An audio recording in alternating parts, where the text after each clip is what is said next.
அனைவருக்கும் வணக்கம். சற்று முன் வெளியான முக்கிய அறிவிப்பின்படி மத்திய அரசு ஊழியர்களுக்கான 8வது ஊதியக்குழு சம்பள உயர்வு குறித்து தற்போது முக்கியமான மகிழ்ச்சியான அறிவிப்பு ஒன்று வெளியாகியுள்ளது. இதை பத்தி விரிவாக நம்ம வீடியோல பார்க்க போறோம். வீடியோவை கடைசி வரைக்கும் முழுமையாக பாருங்க. வீடியோக்குள்ள போறதுக்கு முன்னாடி இந்த வீடியோக்கு ஒரு லைக் பட்டனை பிரஸ் பண்ணிக்கோங்க. இப்பதான் இந்த சேனலுக்கு ஃபர்ஸ்ட் டைம் வரீங்கன்னா சப்ஸ்கிரைப் பட்டனை பிரஸ் பண்ணிக்கோங்க. கூடவே பெல் ஐகான் பட்டனையும் பிரஸ் பண்ணிக்கோங்க. வாங்க வீடியோக்குள்ள போகலாம். மத்திய அரசு ஊழியர்கள் மற்றும் ஓய்வூதியதாரர்களுக்கான 8வது ஊதியக்குழு குறித்து தற்போது முக்கியமான மகிழ்ச்சியான அறிவிப்பு ஒன்று வெளியாகியுள்ளது. நீண்ட காலமாக எதிர்பார்க்கப்படும் 8வது ஊதியக்குழு மத்திய அரசு ஊழியர்களுக்கு குறிப்பிடத்தக்க சம்பள உயர்வை கொண்டுவர உள்ளது.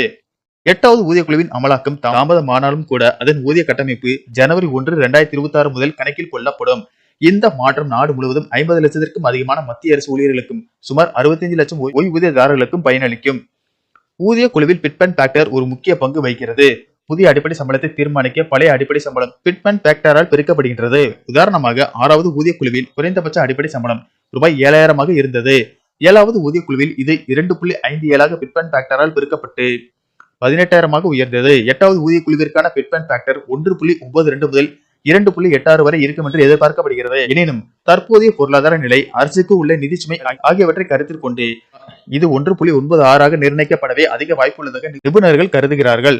பிட்மெண்ட் ஃபேக்டர் 1.96 நிர்ணயிக்கப்பட்டால் தற்போதைய குறைந்தபட்ச அடிப்படை சம்பளமான 18,000 ரூபாய் 35,280 அதிகரிக்கக்கூடும். இதில் அகவலைப்படி சேர்க்கப்படாது. ஆனால் வீட்டு வாடகை கொடுப்பனவு சேர்க்கப்படும். இது நகர வகையை பொறுத்து மாறுபடும். ஆணையத்தின் பரிந்துரைகளை செயல்படுத்தும் செயல்முறை நிறைவடைய 1.5 ஆண்டுகளுக்கு மேலாக ஆகலாம் என அறிக்கைகள் தெரிவிக்கின்றன. இருப்பினும் சம்பள உயர்வு ஜனவரி 2026 முதல் அமலுக்கு வருவதாக கருதப்படும். ஜனவரி 2026 முதல் ஊதிய உயர்வு கருதப்படுவதால் ஊழியர்களுக்கு ஜனவரி முதல் அரியர் தொகை வழங்கப்படும் என்று கூறப்படுகிறது.